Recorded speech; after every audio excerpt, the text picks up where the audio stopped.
so, for most of my life, I've been struggling with depression, anxiety, body dysmorphia, and since coming into remembering the truths of what you bring, I realized that my struggling with those things is because of the false beliefs.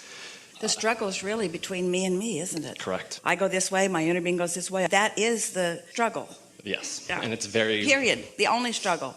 The only struggle.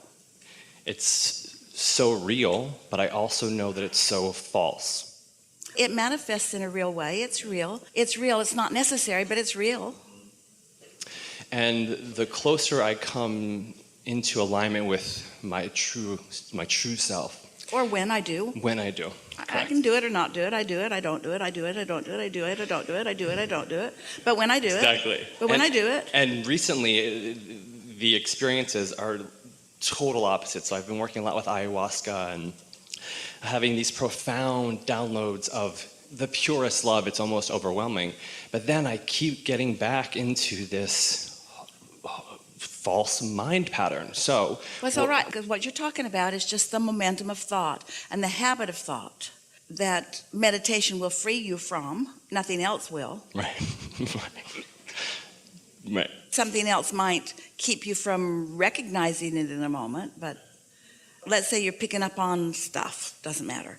But you manage to quiet your mind and your vibration rises, and then you have some conversation that changes the direction of some thoughts. And then you go back to your day and it happens again and again. Well, eventually your set point is in a different place. And it's funny because I knew that you were going to say that. So what I wanted to ask Yeah. is if you... But do you see how we work? Do you see how we get you to a place that there's no resistance about what we've just said, and then we can approach the subject where there is resistance?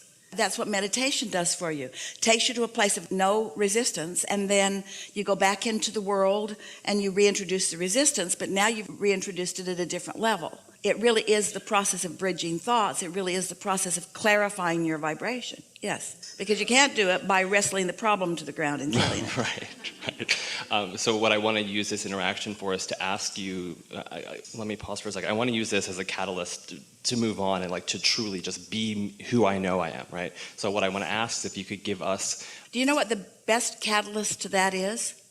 A big old stubborn problem.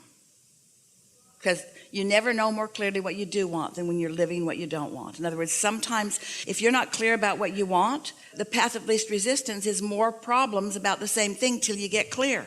Yeah, so I just want to ask for you to give me and us words of because what I ultimately struggle with is the self-love. So I just want to have some words from you about self-love that I can use and just Here's the first thing. Stop using the word struggle. But struggle is how I feel, Abraham, so shouldn't I say how I feel? Well, be aware that you're feeling struggle, and then just say to yourself something like, well, I can't really get out of struggle from struggle, so maybe I should call it struggly, something that's a little less strugglesome than struggle. Clarifying, sifting. I've been sifting through life. So ask your question again. We're not mocking you. We're wanting to find a way to get you to exactly where you want to be. So now say it again. So I just was hoping to get some powerful words of self-love that I can use to just like really go after what it is that I want. Because I'm blocking myself, and I know that. So I want to like just... So we're looking for something that loosens the block? Like a rampage of self-love that I can just like...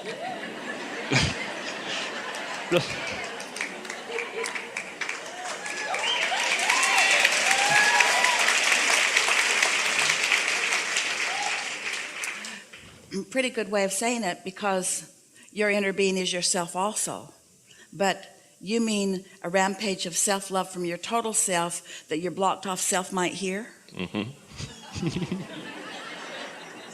Your total self, your inner being self, is rampaging to you all the time, and you don't hear it. So you think the words will get through in a way that the constant love and appreciation and guidance isn't? I'm hoping. So...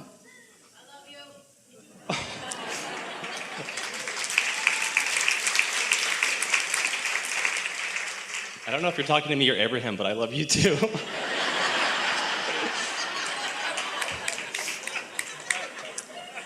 Things are out of control. We're reaching for your path of least resistance. And we want you all to hear that sometimes what you're asking for in the moment, you're not ready to let in. So what you get back is the letting in process rather than what you're asking for. So we're going to start in even a deeper place than what you've asked for, and then we'll get there, and maybe you'll meet us there, and maybe you won't. Maybe you'll meet us there, maybe you won't. You could meet us there, but maybe you won't. You might meet us there, but maybe you won't.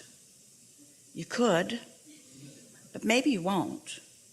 Doesn't matter if you do or you don't, because you can get there eventually. So this could be a good time, or maybe not, but it's probably a good time. It probably is. Feels like a good time, so you'll probably get there. You'll probably hear. Now, you see what we're doing?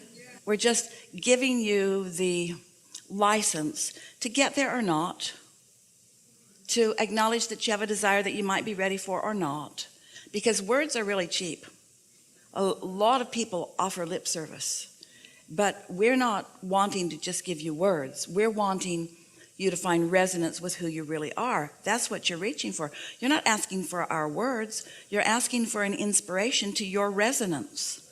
Well, your resonance is about what you're doing. And so sometimes if people go too far, too fast, then it's just more words. So the universe doesn't work that way, because the universe knows where you are and what's best for you to hear. So here we'll give our best answer for what you are asking for. We're going to speak back and forth from your perspective and ours, and you'll know which we're doing. So we'll start first with you. I've been around for a while, and I have come to the realization that there is so much potential for me, potential for alignment, and therefore potential for all other things, because alignment leads to all other wonderful things. It's come to my attention that there's potential for my alignment that I'm not quite reaching my full potential. I've been practicing thoughts, I guess a lot of people do.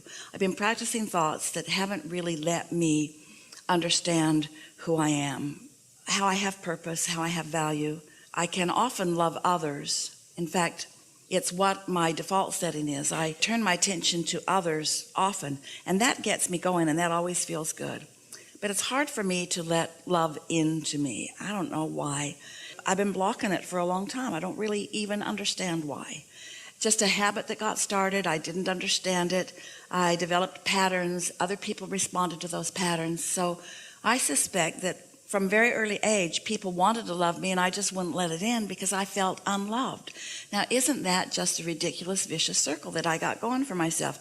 I felt unloved, so I didn't let love in, and because I didn't let love in, I felt unloved.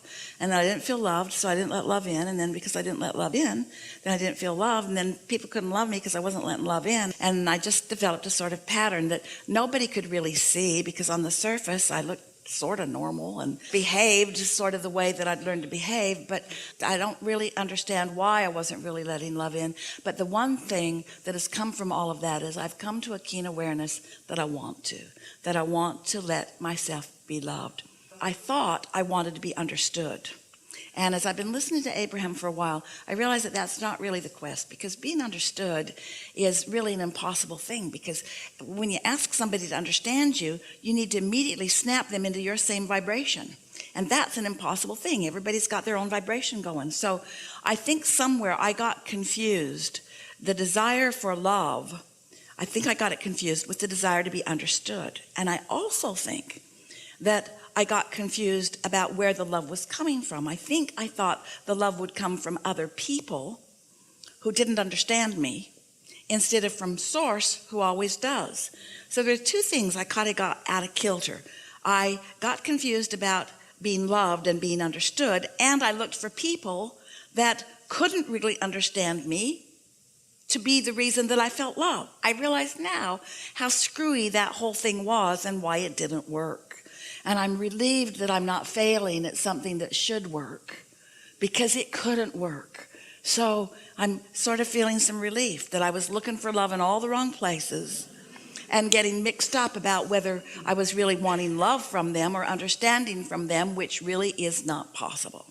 So I also understand that when I'm in a sort of bad place and I want someone to love me or understand me, that they've got to go to the same bad place I am to understand me. Those two things don't go together. I want them to love me and understand me, but they can't understand me unless they get on my vibe. And if they're on my vibe, my not good feeling vibe, then they can't love me. No wonder it didn't work. Looking for love in all the wrong places. Is this making any sense to any of you? Relating a little bit even? So now I've kind of got that squared away. Now I realize that as lovely as people are, and as much as I love so many of them, and as much as I love being in this body and here in this world and on this leading edge, that I want to express love to them, but mostly I want to connect with love. Because if I don't let myself be loved, if I don't let this vessel that is me open to love, then I can't really love anybody else, not in a way that's meaningful to them. So a lot of us are just running around a little bit broken. We're not letting love in, but we're trying to let love out.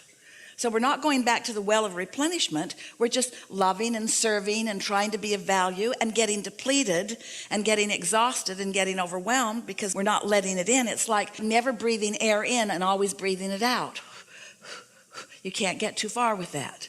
Pretty soon you got to start breathing it in, or you have nothing to breathe out. And so now I'm more clear about all of this. So I'm no longer wanting to look to others for that replenishment, although sometimes you can find it. Sometimes somebody's all tuned in, tapped in, turned on, and they got it going and blowing. And when they hold me as their object of attention, I can feel it. And I do like that, but I don't want to depend on somebody else's connection for that, because they've got stuff they're doing too. And I don't need anybody else's connection. I've got my own straight line to it. I've got my own vortex. I've got my own valve that I can open wide to it. And often I do. Sometimes I do. Sometimes I do it more easily than not. It sort of depends on the momentum that got going. But more and more, I accept these things. I know that Source exists.